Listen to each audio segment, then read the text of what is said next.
Russian drone and jets that have violated NATO airspace. In some cases, flew many kilometers into NATO airspace and for durations of nearly an hour. Like, at one point, do we shoot these things down? Mr. Chair, if I may follow up just briefly on Mr. Chung's comments. Clearly, the Russians are probing. There is something else, though, that has changed fairly significantly in the past 2 weeks. We've seen from the United States and from the President of the United States, first of all, a declaration that he was considering imposing tariffs upon those countries that were purchasing Russian energy. This guy's garage. Like and subscribe. The committee is meeting on the study of Russian incursions into Polish and Romanian airspace. I would now like to welcome our witnesses from the Department of Foreign Affairs, Trade and Development. First, I'd like to clarify with our witnesses exactly what incursions have happened over the last month. So, as I understand it, there were drones, Russian drones, that went into Polish and Romanian airspace. You also enumerated that Russian jets went into Estonian airspace, and that it appears that there were Russian drones over Copenhagen and Oslo airports. Have there not also been incursions into Lithuanian and Latvian airspace as well? Thank you, Mr. Chair. Maybe I can start, and my colleague, Mr. Kern, might have some additional details to provide. We have seen over the course of the year an increase in Russian airspace violations, and that has increased since 2022, but certainly markedly in 2025. Since September 10th, we are tracking Polish incursions, Romanian incursions, Estonia incursions with fighter jets, Denmark we have seen, and Norway also with drones. Again, those have not been specifically attributed to Russian activities, though the authorities in Denmark have noted that those were conducted by a very capable actor. I'm not aware of Lithuanian or other drones, but it is quite possible. Yeah, I'm just referring. It was referred to by Secretary General Mark Rutte in his press conference of the 12th of September 2025, where he noted that there were airspace violations that occurred also in Latvia and Lithuania. That's why I asked. Yeah. Oh, okay. So what air assets do we have in Eastern Europe? I think we have some CF-18s. Is that correct? And some Griffin helicopters as well. What exactly do we have in terms of air assets? Thank you for the question, Mr. Chair. So in Latvia, we currently have 4 helicopters, Griffin helicopters, that are deployed there.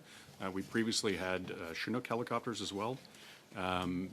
We have transport planes that are in Prestwick in the UK, but we do not have fighter assets that are in Europe, other than on a deployed fashion, other than periodically for exercises. So those are the permanently or the deployed assets right now. NATO announced Operation Eastern Sentry, which is predominantly an air operation. Is Canada involved with Operation Eastern Sentry, and if so, how exactly? With what assets?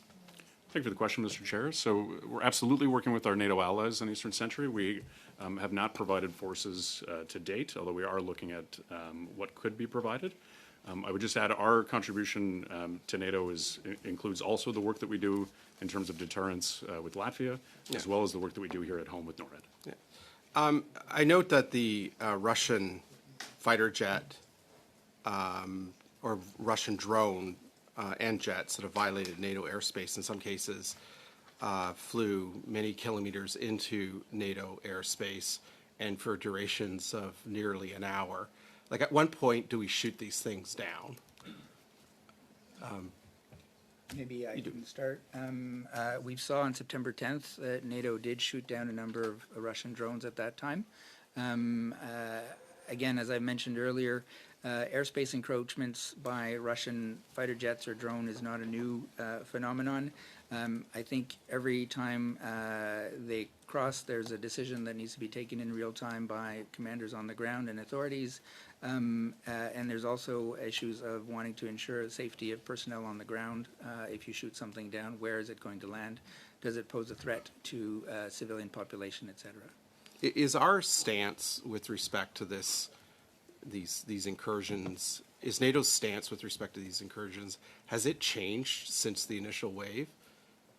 Like, is the action going to be, is kinetic action going to be a lot quicker in the future than what we saw in the last month? Thank you for the question, Chair. You know, we saw on September 12th, in response to the Polish air incursion, this setting up of Eastern Sentry, as my colleague mentioned. That's a new activity for NATO. It is looking to gather some additional capabilities and forces, including fighter aircraft, early warning systems, jamming capabilities, and it's going to be mixing traditional and novel traditional capabilities as well as novel technologies. So this is ramping up. There's also there's a cost factor or a cost curve involved to shoot down drones, for example. Some of these are not very expensive to produce, and Russia can mass produce these. Using high-end fighter aircraft and high-end missiles to shoot those down at the cost of hundreds of thousands. I have one last question before my time is up. So Russia started these incursions a month ago and then followed up with a number of subsequent incursions. It seems to me that our deterrence is not sufficient. Is there discussions going on about increasing deterrence? Thank you for the question, Mr. Chair. Again, I would want to point out that, you know, Russian drone incursions is not a new phenomenon. They've been doing it since 2022, essentially, but the pace and scope has increased recently. Since that has happened, NATO has invoked twice 2 Article 4 consultations amongst allies as a message, has launched Eastern Sentry, and so I would assume that there will be a greater response in the future. The first area has to do with risk assessment. And obviously, we have zero tolerance for an incursion of any kind into a NATO member. That is something that we have been very clear about. But in terms of risk assessment, when you're looking at the other activities that Russia is doing with respect to violation of our sovereignty, territorial integrity in other ways, looking at sabotage, looking at cyber interference, looking at intelligence gathering, foreign interference in our countries. How do we rate this one? I'm not minimizing it, but how do we rate it compared to cutting cables under the Baltic, or how do we, destabilizing energy and all the gray zone areas? These are, a lot of them could be dummy drones and cause a huge distraction for us while maybe more nefarious activity is taking place. Where should this committee be drawing its attention? Great question, Mr. President. It is a great one because, as we've seen, Russia is active in many, many domains, and this sort of drones or overflights is something that has been happening for a while, but is getting a lot of attention at the moment. As the countries that have been affected by the violation of airspace, of course, they feel very strongly that this is a violation of their sovereignty, their territorial integrity, etc. But at the end of the day, it's a drone flying through their airspace and leaving most of the time unscathed, no damage, whereas we know that Russia is very active in the cyber front, has done a number of sabotage activities that has resulted in loss of property, etc. So again, your question in the scale of things is a great one. And I don't expect an answer on it, but I'm raising it because I think the committee needs to consider it. I was in Moldova in the summer, and in Moldova, watching the level of interference from Russia in the sovereignty of Moldova in terms of its upcoming elections, in terms of the way they were using money to buy support. That seems to me to be horrendous activity in a near neighbor to our NATO neighbors. And I'm just wondering, I may just put that on the record that I'm looking for a threat assessment at some point. Maybe we need to consider it as a committee. The second area of questioning has to do with our response. I understand that the minister directed officials to call in the Russian ambassador and to express our concern. Following up on Madame Fortier's questions, there's a range of activities from diplomatic, from demarches, from, we have 5,000 sanctions on Russia already, or I forget the new number. We have a range of activities in terms of what we can do. Should our quiver be growing? Are there things that we should be doing more to express very strongly to Russia our, not only displeasure, our outrage at their engagement with our NATO partners? Thank you for the question, Mr. President. You outlined rightly some of the steps we've taken following the September 10th incursion and highlighted our very robust sanctions regime at the moment. As I mentioned in my remarks or in response to some of the questions, those are always constantly being reviewed, and there is lots of work going on now amongst G7 partners and amongst other allies for additional measures, including looking at what more can be done in the oil and gas, for example, which continues to fuel Russia's war.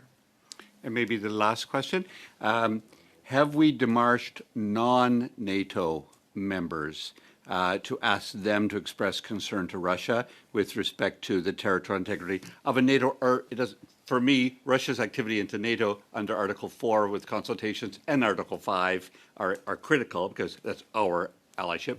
But have we gone to other non-NATO members to express that we would like them to talk to Russia to say, back off? Thank you for the question, Mr. President.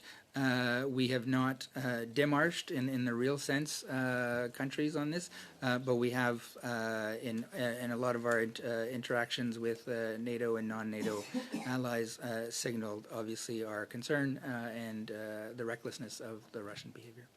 Is there any thought that this may be Russian penetration testing on Baltic states for a potential breakout of the Baltic fleet out of the Kaliningrad and St. Petersburg, especially in the wake of Finland and Sweden entering NATO recently?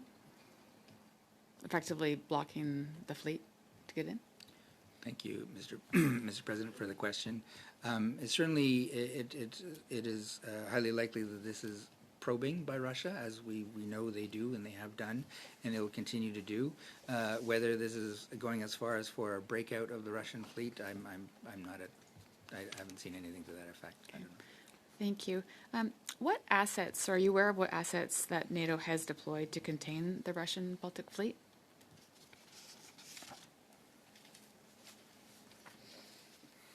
Thank you for the question, Mr. Chair. Unfortunately, I don't have the full detail of NATO's disposition. What I could perhaps say is, following the 2014 invasion and the full-scale invasion in 22, NATO has significantly augmented the forces that are on its eastern flank, both from a land, air, and naval point of view, and Canada has contributed to all three. From a NATO doctrine, where is the threshold between that of incursion and an act of aggression? Thank you.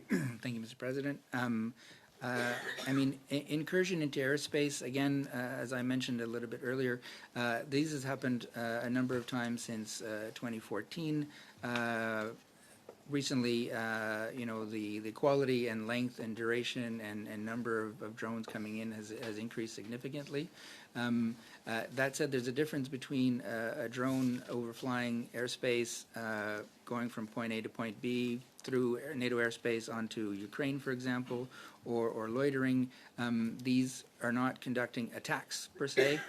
They're most of the time can either be decoy drone, reconnaissance drones, and then there's a cost cost benefit or an escalatory calculation that is made by commanders on the ground or in the air whether to shoot it down or not in terms of where it is over civilian infrastructure.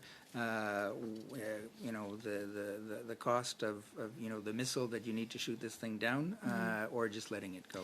Could you speak to the current status of Canada's anti-drone capacities, and are there any current procurement projects happening? I cannot. Thank you for the question, Mr. Chair. Yes, we have made investments to provide both counter-air and counter-drone particularly for our forces deployed in Latvia. These are also areas that will be part of the investment made under the increases for defense spending. Okay. Is there any indication that the nations that have had their airspace violated were targeted because of their recent rearmament campaigns? Thank you for the question, Mr. Chair. To my knowledge, all of the countries that are there have increased their defense spending significantly. But I also think almost all NATO allies have done that, so I don't believe it would be there, but that is ultimately a hypothetical question I don't know the answer to. And just to follow up to a question earlier, what assets does the CAF currently have deployed in the three nations that have been targeted by Russia? Thank you for the question, Mr. Chair. So the majority of our forces are deployed in Latvia, which is where we have our battle group. As I've mentioned, we do have as well maritime assets that are deployed to Europe right now. And do they have the capacity in Latvia to respond to the drones?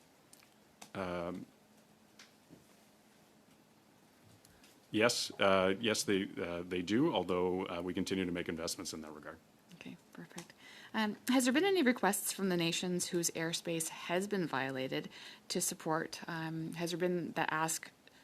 I'll start again. Has there been any requests from the nations whose airspace has recently been violated for support from Canada or any of the NATO allies? Thank you, Mr. President, for the question. As mentioned earlier, there was 2 Article 4 consultations in the context of NATO. There was a decision to stand up Eastern Sentry, which is a request for all allies to provide capabilities as they can. So through NATO, there has been requests for Canadian assistance. Those are being looked at and examined. But again, our contribution at the moment in terms of the eastern flank is very much focused on the Latvia component. Perfect. And my last question is, how is the Canadian government balancing deterrence without escalation?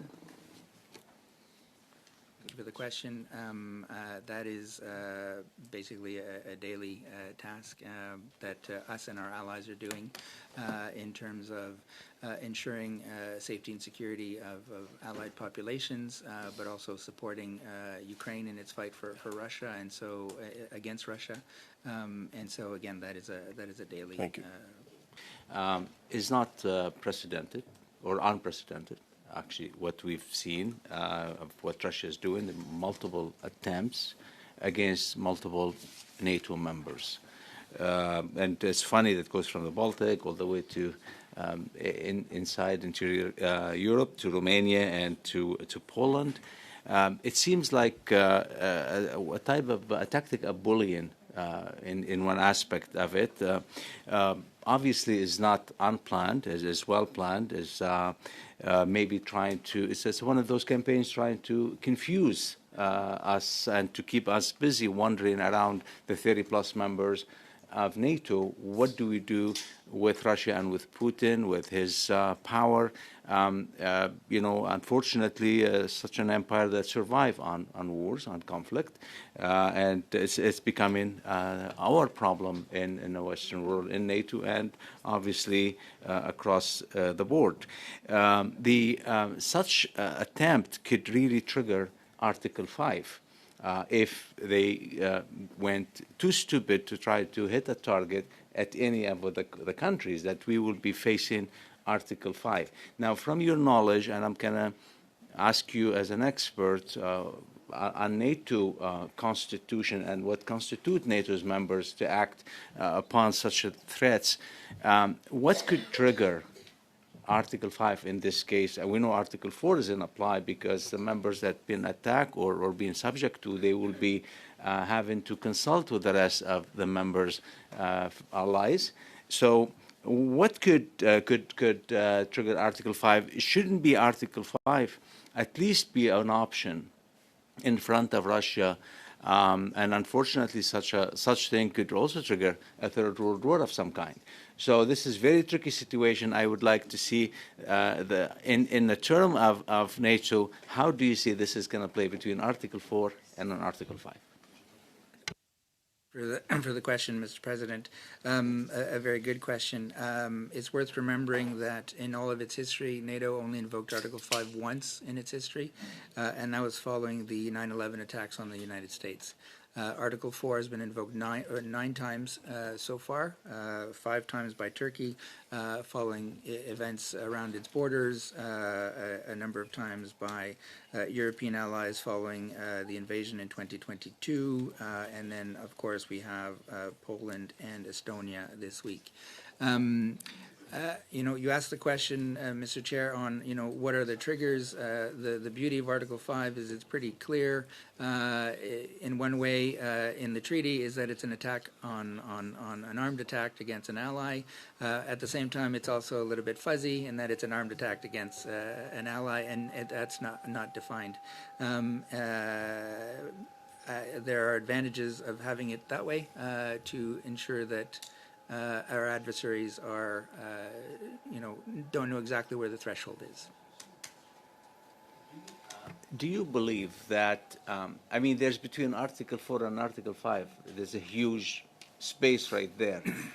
Do you believe that what we know, what we don't know, we don't know, but what we know, do you believe that the NATO response was sufficient enough to deter?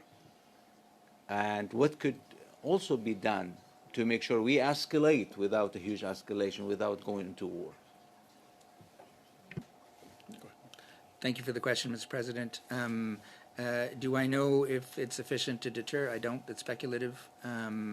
That said, the messaging that the alliance has put out is fairly clear, is that collective defense is strong and we stand and are committed by it. And so Russia should be taking heed of that. Mr. Chair, if I could just add. I would love for you to weigh on it, for sure. Obviously, it's hard for us to speculate on Russian intentions in this space. What I would say is, regardless of those intentions, we've seen a reinforcement of the eastern flank with Eastern Sentry. Similarly, as we saw after the invasion in 2014 and the full-scale invasion in 22, with a reinforcement of NATO forces, including Canada, on the eastern flank. We've also seen Sweden and Finland join the alliance, making the alliance stronger. And so I think, our continued as these activities happen, I think we also adapt as well, as my colleague said, the sort of cat and mouse game. But I do think that NATO is stronger today than it was in 22, and I expect it provides a very strong deterrent effect as part of that thinking, which of course is still speculative. Thank you. If you look at this in the context, going back to, say, the Cold War, are there other periods where you've seen this kind of escalation and then you've seen maybe a pulling back, or is this unprecedented? Is this something that is completely new and we've never seen before? Thank you for the question, Mr. President. I would say the fact that you have Russia in an active and open war on European territory in the context of NATO being in existence, that is unprecedented. Russia probing allied defenses and responses, I would say that is not unprecedented. We saw that throughout the Cold War, also not only in Europe, but also vis-a-vis North America, where the issue of having to scramble jets to escort Russian out of NATO or North American airspace was a reality. So that's I don't think it's unprecedented in that context, but I don't know if Mr. Kern has other. Yeah, if I could just add, Mr. Chair.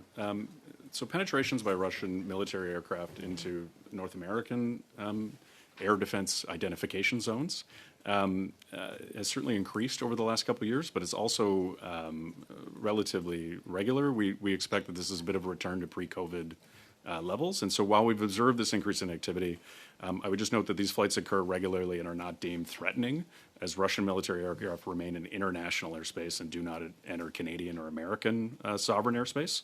And I would say for the vast majority of these engagements have been professional, which is distinct from what, or is different, I guess, from what we're seeing on the eastern flank. Okay, thank you. Can you just elaborate on what you mean by professional? In the sense that behavior is standard. I'm certainly not a pilot, so I won't pretend in that space. But just to say that when we talk about safe and professional, it's the behavior of the aircraft in a way that is predictable, that is standard, and that recognizes sort of international best practices, as opposed to, for example, someone who's behaving in an erratic manner that could be dangerous to both parties. Okay, are there certain incursions that you are more worried about than others? I mean, obviously, a fighter jet is very different than a drone, and where they are doing this might differ. Frequencies, is there some element in this that is raising more red flags than what you normally would? Mr. President, I could start, and then I'll invite Mr. Curran to join in. I think what becomes more worrisome or of concern is kind of duration and depth, and location. If they're sort of penetrating deeper into airspace, or loitering a lot of time, or going over critical infrastructure, civilian airspace, etc. Perhaps I would just add, Mr. Chair, the question of are they armed is certainly significant. While we are concerned about intelligence gathering, we are concerned about activities regardless of that. When we know that the aircraft or drones are armed, it increases the risk significantly of an unplanned escalation, to your colleague's comments earlier. And have they been armed? Do we Certainly know? the MiG-31s that yes, flew down that space were armed. And then, if you could perhaps, you mentioned that we have called the ambassador. What is Russia's response to this? Is Russia taking responsibility? Are they trying to hide the fact that this is happening? What is their response? Thank you for the question, Mr. President. I would say standard Russian practice is denial. In the case of the conversation we had with the Russian ambassador here, there was a whole bunch of other theories. They were jammed, electronic warfare, not ours. And as Russia tends to do, sort of put out a smokescreen of other possibilities.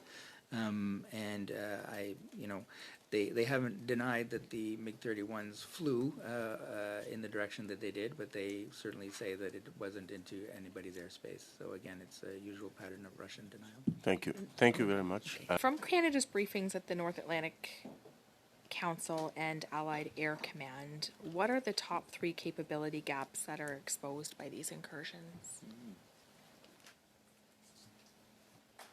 Thank you for the question, Mr. Chair. I don't know that I have a definitive list, but I would say I think we've recognized the importance of investments in counter-drone capability. I think there is absolutely a need for increased air defense capability. Listing a top 3, those 2 certainly would jump out to me right away. I think we've seen the significant increase of drone warfare as part of the war in Ukraine. Which underlines the need for investments across the alliance in those capabilities. Thank you. What additional contributions, Canadian contributions, have allies requested from us? Thank you for the question, Mr. Chair. Perhaps just my understanding of the list of requirements is that it's a classified list, and so perhaps I could return to you just if there is an unclassified ability to provide that information. Thank you, that'd be appreciated. Did Allied ISR produce indications and warnings of these overflights early enough to cue shooters, and if not, what latency points delay? Thank you for the question, Mr. Chair. Given the tight geographic space between Russia and our eastern allies, while we have the ability to track, NATO, have the ability to track these drones or planes, the timing of them doesn't always leave the ability to have forces in the air all the time, especially given the activity that's going on in Ukraine. So we have the ability to watch that and to respond if we deem it to be a threat. Yeah, I'll leave it there. Thank you. Precisely what Canadian assets have been committed or offered to reinforce NATO's eastern flank after these incursions, and with what deployment timelines? Thank you for the question, Mr. Chair. At this point, we have not provided additional forces, although, as mentioned earlier, we are significant contributories to deterrence on the eastern flank as part of our contribution to Latvia. What near-term remedial actions, such as deployment, sensors, or software, are being executed in the next 90 days? Fortunately, Mr. Chair, I don't believe I have the answer to that question. Okay. If you do find some information, if you could return that back to the committee, that would be, it might be classified as well, but if it's not classified, that would be helpful. Mr. Chair, I'd be happy to. Thank you. What additional authorities or resources are being requested from the department to enact the government's response? Thank you for the question, Mr. Chair. At this point, we have not made additional requests to the government there. It's part of our discussion with NATO about what sort of capabilities Canada is able to provide, recognizing that we continue to provide support in Latvia to deterrence as well as to air defense support here through NORAD. I note, actually, Ty, you said that you didn't want to speculate on what the Russian motivation is, but I think we could speculate a little bit, that they were both testing our capabilities and also testing our resolve. And given the reaction, in particular of President Trump, President Zelensky, the EU leadership, and what we've heard from President Tusk and others, most recently in response to this, I would like your assessment, all of you, on what impact this probing by Russia has had on NATO resolve. Because we've talked about investment, but it's a matter of declaration of resolve, but it's also what that can mean for the next steps. Thank you, Mr. President. Mr. Chair, maybe I can start. I think the question of NATO resolve is pretty strong here. We had in the summer a summit amongst allies where we all agreed to increase defense spending to 5% of GDP by 2035. I think, President Putin has always wanted sort of NATO to go away. I think by him invading Ukraine and antagonizing European allies, if he actually has sort of created a much stronger NATO. And that's why we're at agreeing to 5% of GDP for defense spending. And I think the events over the past weeks will only strengthen European resolve to build the capabilities, get the capabilities to counter drones, and to increase their defense capabilities. So I think from an alliance perspective, this is a moment where allies are stepping up and will continue to do so to ensure their security going forward. Perhaps if I could add, Mr. Chair, the question of resolve is absolutely an important one. I would say that resolve is also backed up, though, by concrete commitments that NATO is making to the eastern flank to provide that deterrent effect, including what Canada has done with our forces in Latvia. I would also note that the SECUR has made it very clear that he has the existing capabilities, but we also are aware that it does require additional investment. There's also a bit of a challenge, and for example, we've invested fairly significantly in surface-to-air anti-missile technologies and capabilities for our forces in Latvia. But that's a very expensive response. Using $200,000 missile to knock down, a $200,000 missile to knock down a $5,000 drone. We're also seeing in the Ukraine-Russian conflict, drones now having expanded capability with 3,000-kilometer ranges, significant additional payloads. In his speech to the UNGAS yesterday, President Zelensky indicated their willingness to share their learning and their technologies with other NATO countries, and he frankly offered an invitation to those of us who want to work closely with them. I think Canada was a very early adopter into that relationship, and if you could provide any update or even just an indication of our willingness to engage in such activity. Thank you for the question, Mr. Chair. You're absolutely right. The Ukrainians are at the cutting edge of drone technology and counter-drone technology, specifically because of the challenges you identified about using multi-million-dollar platforms to knock down cheap, mass-producible drones. One of the things that is quite exciting is the Build with Ukraine program that Ukraine announced recently. Canada is working with Ukraine and we signed a letter of intent over the summer to potentially do joint ventures with Ukraine, which would provide the ability to manufacture Ukrainian drones here in Canada benefiting, we hope, the Canadian industry as well as eventually the CAF.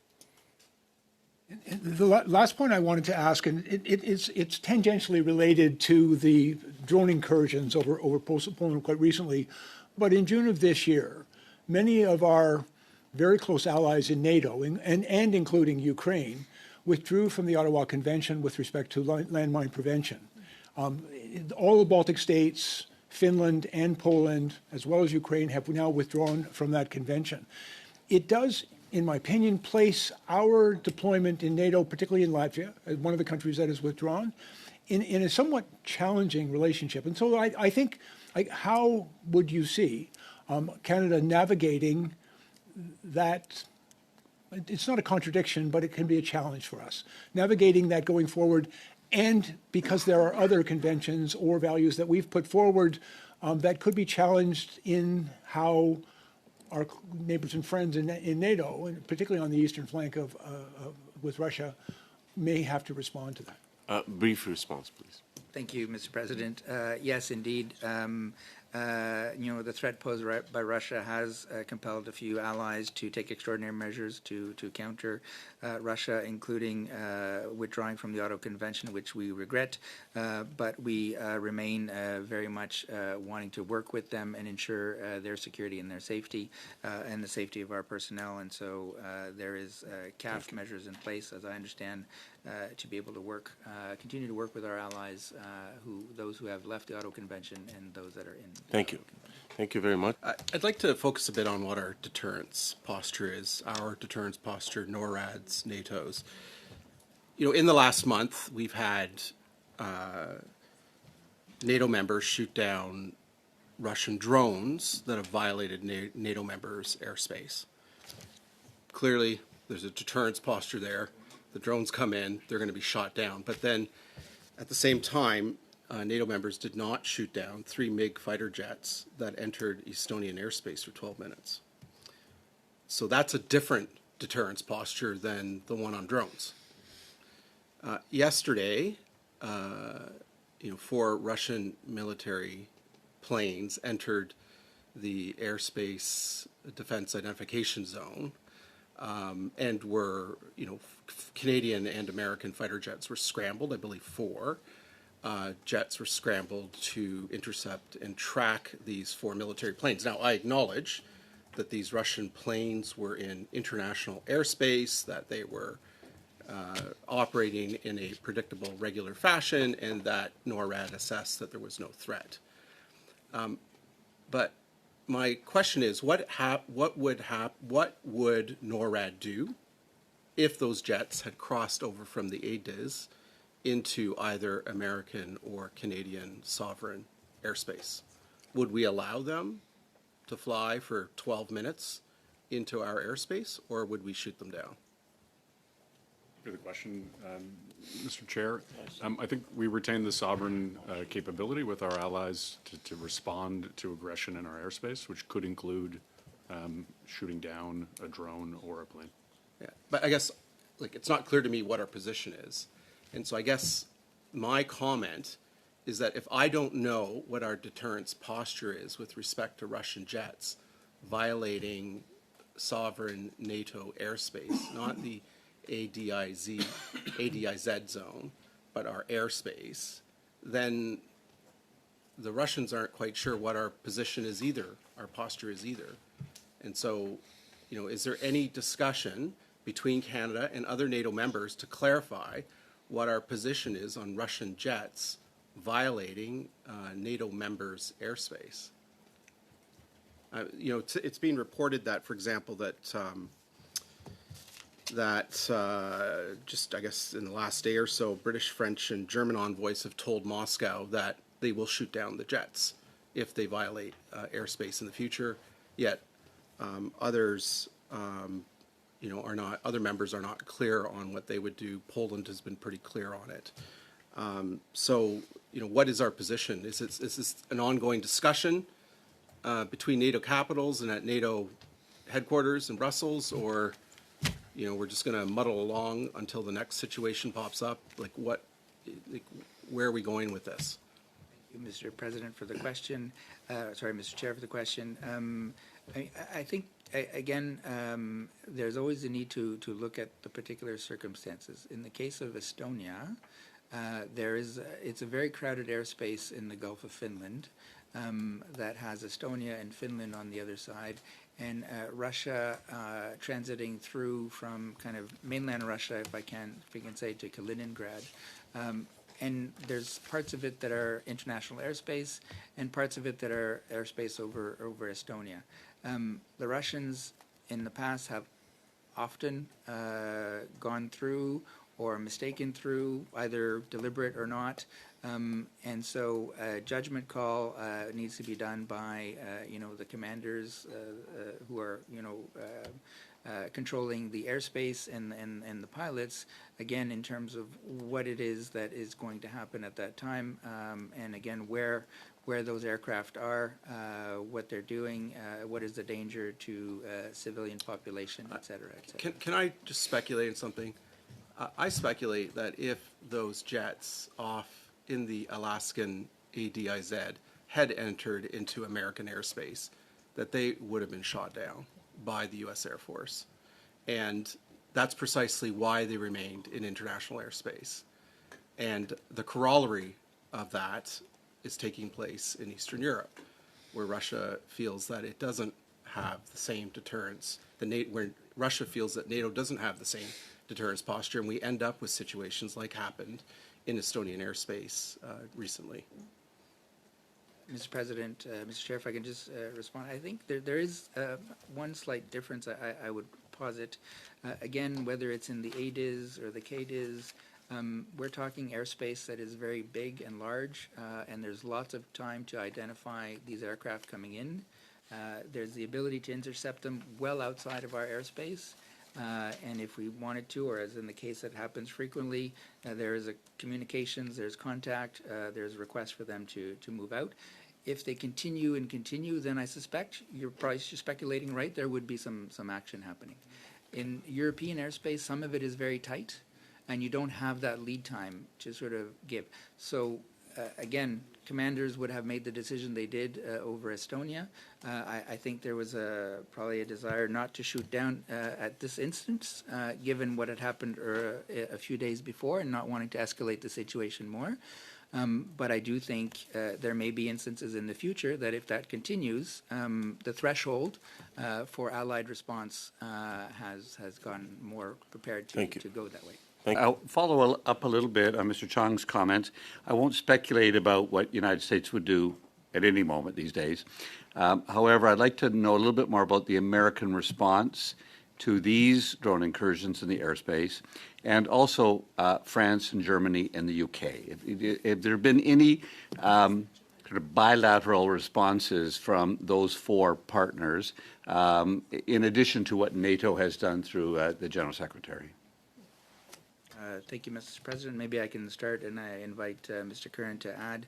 I'm not going to talk about anything in the classified space, but we have seen signaling, certainly on the part of the U.S., including from President Trump, on sort of, any further incursions. He said under certain circumstances, he wouldn't have an issue with having allies shoot down a Russian aircraft.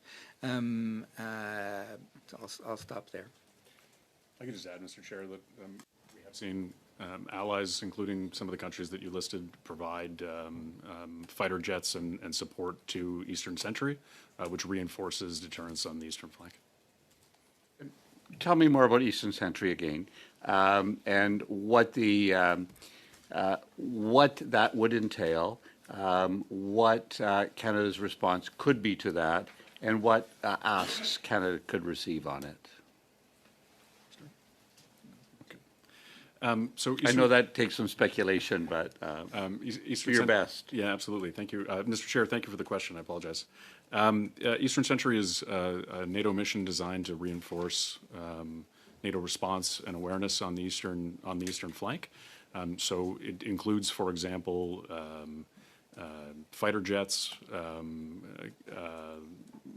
radar, capability to identify as well as the support that is around that. In addition, as a mission, it includes headquarters capability, exploitation, that sort of thing.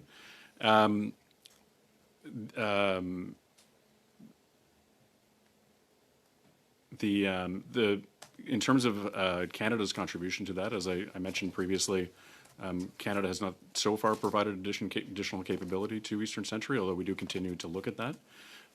But I would just highlight that our support to overall deterrence on the eastern flank is quite high, given the forces that we deploy to Latvia, and we continue to maintain a deterrent posture here in Canada and North America as part of NORAD. And proudly so. I want to shift, most of our attention on this tends to go to the Baltic, and we tend to look at that body, but I want to just move us a little bit to the Black Sea, and wondering what we are seeing, responding to. I mean, that's Romania, Bulgaria. There is activity in the Black Sea, and there's mining operations. There's a number of things going on with respect to the Black Sea. Could you just give us a little intelligence or a thought, a small I intelligence about what Russia's activities are on that side of the continent? Maybe I can start, Mr. President. Obviously, we've seen, again, drone airspace violations there over Romania. So certainly there's, by the Danube there's an area where drones will often overfly there to go and strike into Ukraine. In the Black Sea itself, I would, yes, there's activity, but I would posit that throughout the course of the war, Ukraine has done, frankly, a very amazing job at neutralizing the Russian Black Sea fleet, moving it out of Sevastopol and further west into production with for protection out of harm's way for maritime UAVs, but also ground-based missile attacks, as we saw when it sank the Moskva. We've also seen open source reporting, seen again maritime-based drones hitting maritime oil ports or offloading sites. So it is very much an active theater. And just in closing, maybe a comment would be to say that I think Mr. Putin has been probably caught off guard that NATO is stronger than it was before, as opposed to weaker. Sweden and Finland joining has added capacity, and I've often said to both countries, we've gained more from them joining NATO than they have gained in some senses because of their huge military capacity. I would also say we have things to learn from Ukraine, that we have done training in Ukraine, but from that training, they have continued to add capacity that I think NATO will need in the future. So I hope our government will keep that door open to learn from Ukraine. How have Russian officials responded to the concerns Canadian officials have raised in relation to airspace violations and other destabilizing tactics? Thank you, Mr. Chair. As I mentioned earlier during the conversations with the ambassador of Russia, there was kind of a number of reasons or excuses. One, it didn't happen. Two, not Russia's fault. These things might have been jammed. It was accidental. And we've seen that even in a lot of public discourse on the part of Russian officials denying intent for these actions. Thank you very much. What is the Government of Canada's assessment of Russia's use of destabilizing tactics, including sabotage, as well as malicious electronic and cyber activities? And yeah, if you could answer that one first. Thank you, Mr. Chair. I think we mentioned earlier, Russia is indeed engaged in all of these fronts versus allies, versus Canada, but certainly in the cyber realm, and then in the disinformation realm, though there are some other actors that are probably more active in Canada than that. So it is something that we are actively watching and actively working with our allies and partners to counter where we can. Have we seen an increase in the use of propaganda and disinformation in Russian language mediums, both in Canada and abroad? And if so, what strategies are being employed to mitigate this? And is it happening, sorry, in official language media?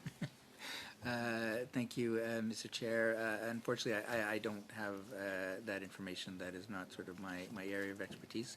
I can say that as part of within Global Affairs Canada, there's a section that's called the G7 Rapid Response Mechanism that has been launched by Canada as part of the G7 entity that has the G7 countries as well as NATO and EU organizations involved that sort of monitors disinformation and seeks to redress that and also looks at election monitoring issues. But I'm not familiar to the detail of its work, but there is an active element of the department that looks at that. Thank you very much. What specific threshold, duration, altitude, payload, or proximity to critical sites would Allied air forces be authorized to engage in without further political clearance?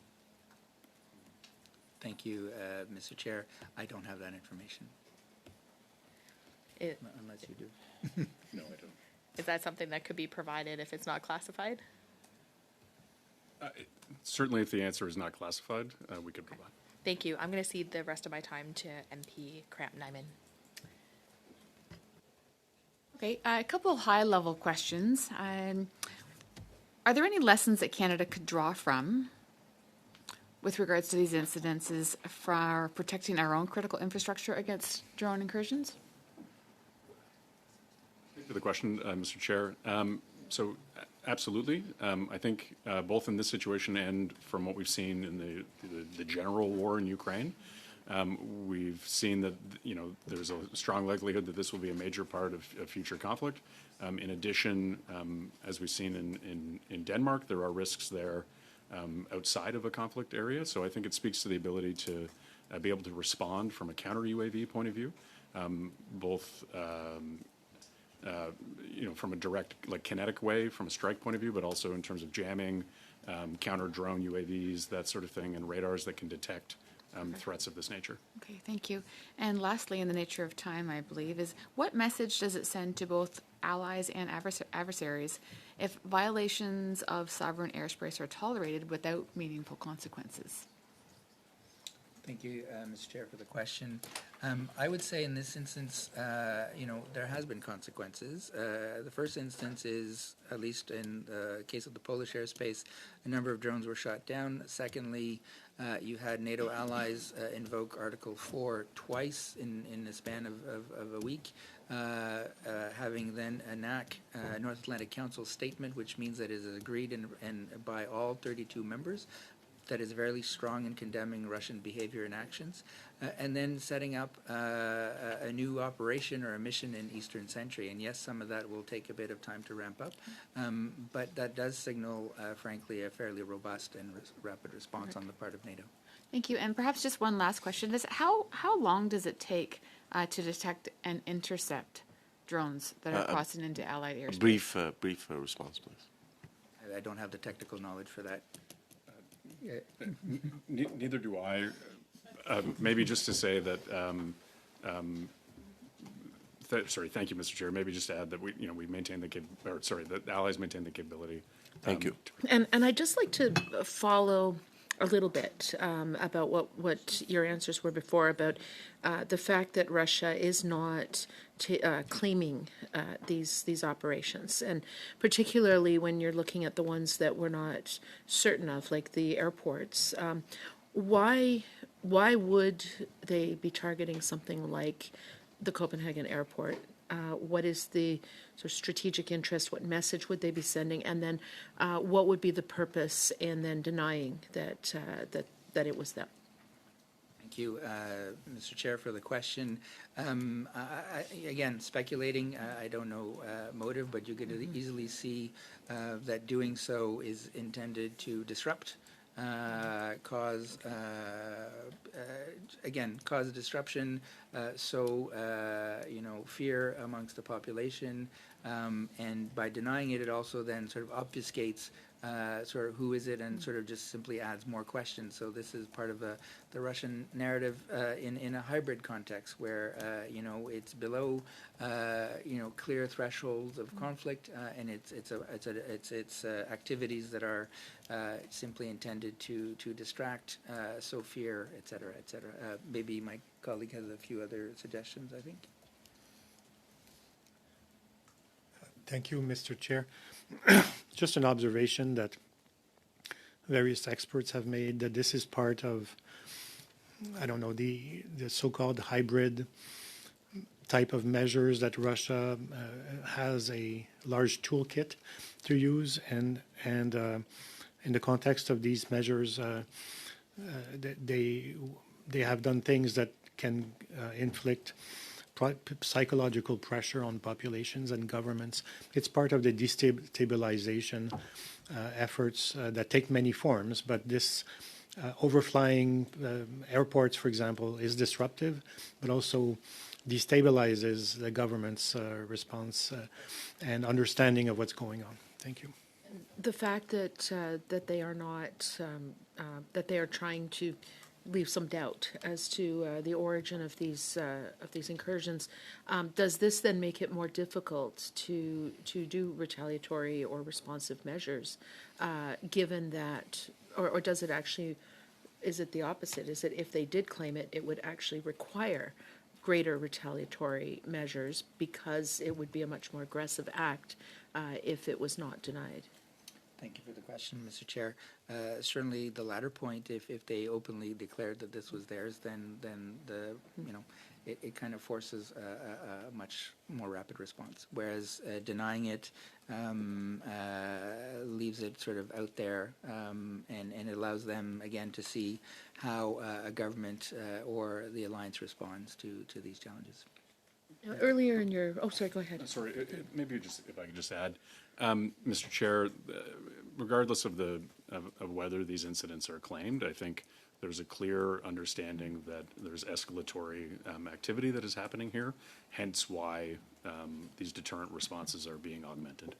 And I would also add, if I may, I mean, certainly the Danish authorities and the Norwegian authorities and allied authorities, when these things happen, they will do the investigation, follow through, and eventually, come to a more solid conclusion as to what has happened. And just going back to something you said in the very beginning, that there were a number of European countries that responded, and I can't remember which incursion that was. You mentioned the Netherlands and Italy and other. How is that coordinated, and how quickly can these nations come together and actually do a response in real time? Thank you for the question, Mr. Chair. So as part of NATO response, we also have what's called air policing missions. So there are allies. Okay. Canada has contributed in the past. Okay. So in the case of Poland, there were, I believe, Italian fighter jets that participated, as well as from the Netherlands, who were conducting air policing missions. And so that's part of our overall response. Thank you, Mr. Chair. I was going to say the exact same thing. There's Baltic air policing, but NATO also conducts air policing in other areas along the eastern flank, the Adriatic and Western Balkans, Iceland and Benelux, where allies take a tour, 4-month tour or so, and deploy to different bases, and are then responsible for airspace coverage in those countries. And you said Canada participates in this, so had it been Canadians that were policing that particular area, would it be conceivable that it would have been Canadians that would have intercepted? Thank you for the question, Mr. Chair. We have previously participated in air policing missions in Romania, Latvia, and Iceland.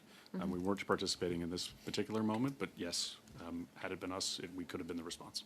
Okay. I'd like to go back to this talk about the NATO response and our deterrence. In recent weeks, the sheer volume of Russian threats has been head-spinning. It's hard to keep track. We've had the drones over Polish and Romanian airspace. We've had Russian MiG fighter jets violate Estonian airspace. We've had a Russian aircraft buzzing a German naval vessel in the Baltic Sea. We've had purportedly Russian drones over airports in Oslo and Copenhagen, and just recently, in recent hours, reported over other airports as well in the region. And that comes on the heels of as Mr. Oliphant has mentioned, the severing of communications cables in the Baltic Sea for the Baltic states and for Finland. Norway recently said that Russian hackers broke into the controls for a Norwegian dam, opening up the sluices for 4 hours before they could get control of it. And they're messing around with foreign interference here in North America and in European states. And when I look at NATO's response, frankly, it seems less than coherent and comprehensive. I don't understand what our deterrence posture is with these repeated incursions into NATO airspace. And I'm not alone. Like, I just looked at some of the headlines today. CBC headline is, Putin is poking NATO with drones and jets. The military alliance is still sorting out its response, end quote. CNN's headline today is, NATO divided on how to respond to repeated Russian incursions. We are a senior member of the NATO alliance, one of the founding members. What are we doing to sort out our position on these incursions and reestablishing the posture of deterrence? Mr. Chair, for the question. As we've highlighted previously, again, these incursions, I agree, are egregious, reckless, and that is how the 32 allies have qualified them publicly. They've signaled that through 2 Article 4 consultations, a North Atlantic Council statement, and are in the process of establishing a number of new measures called Eastern Sentry. As I mentioned earlier, I think we've seen in the past a number of incidents involving critical underwater infrastructure. The alliance did set up Baltic Sentry, and we've seen a drop from that. So again, I think we're still in the early days in the response, and to ensure that SACEUR has already said he has the tools and authorities he needs. He just needs some more assets, and allies are providing those.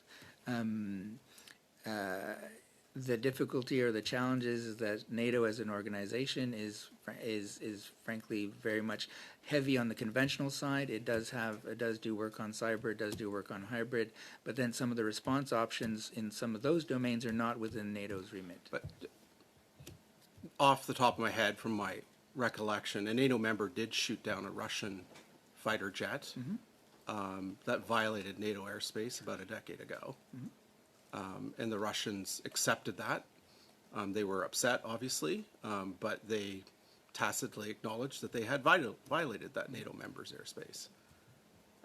So again, there doesn't seem to be a consistent response across the alliance to these violations of our airspace.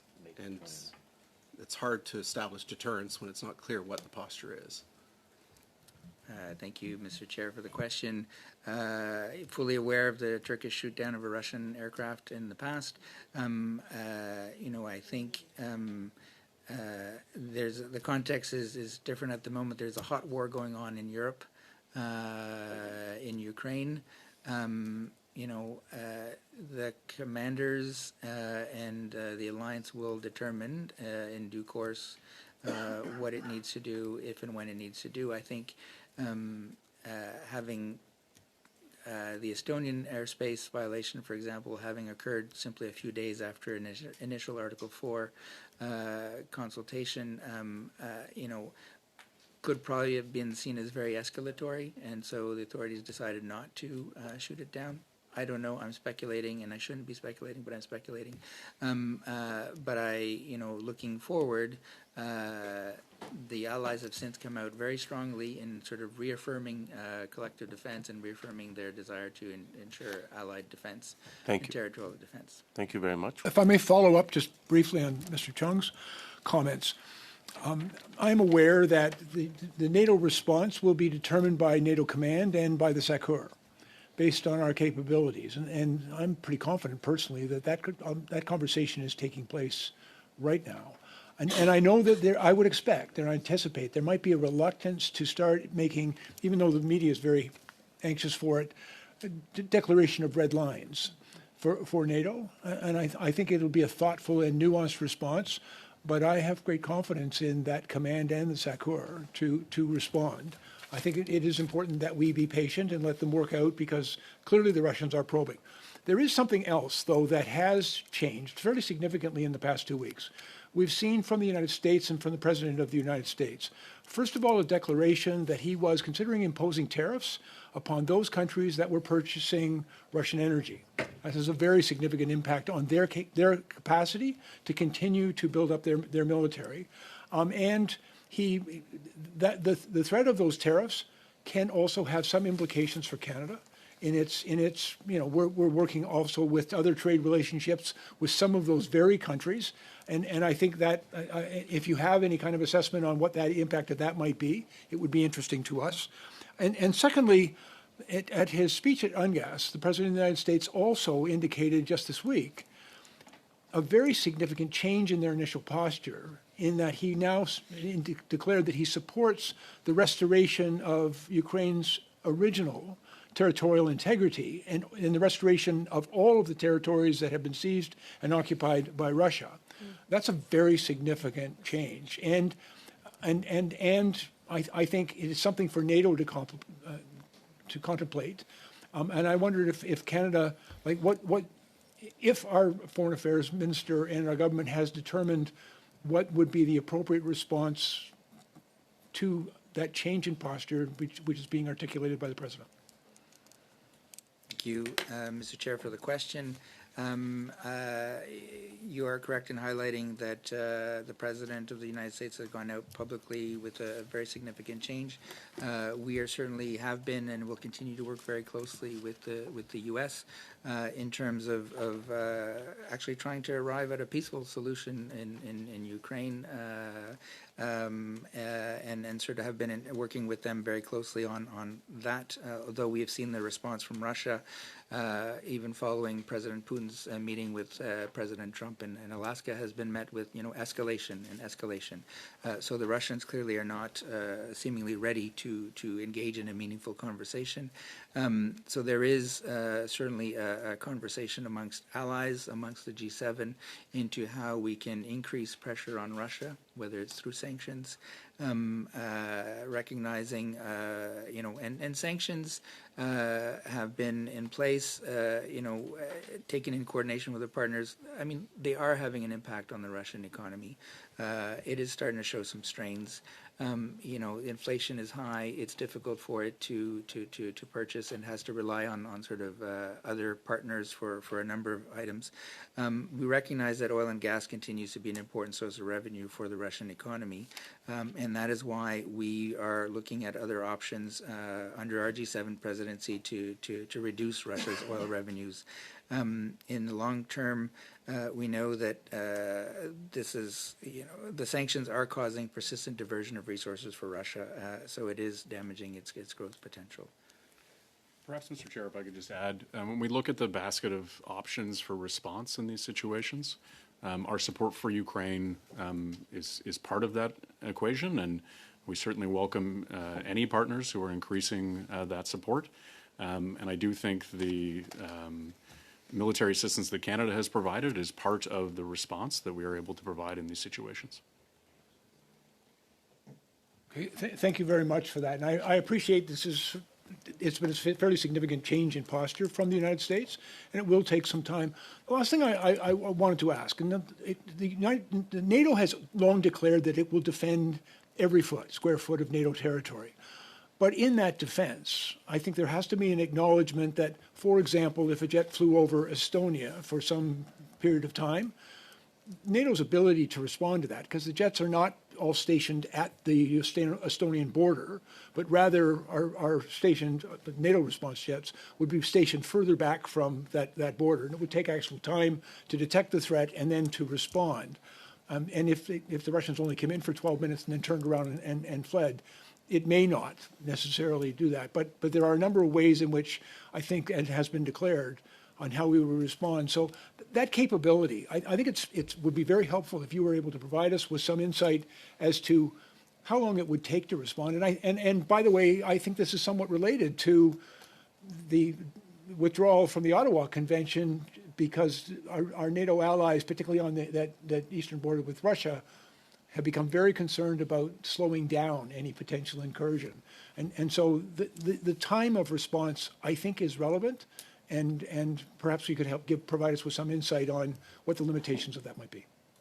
Thank you for the question, Mr. Chair. Certainly NATO response times would be classified. That is part of the information potentially that the Russians are seeking to determine.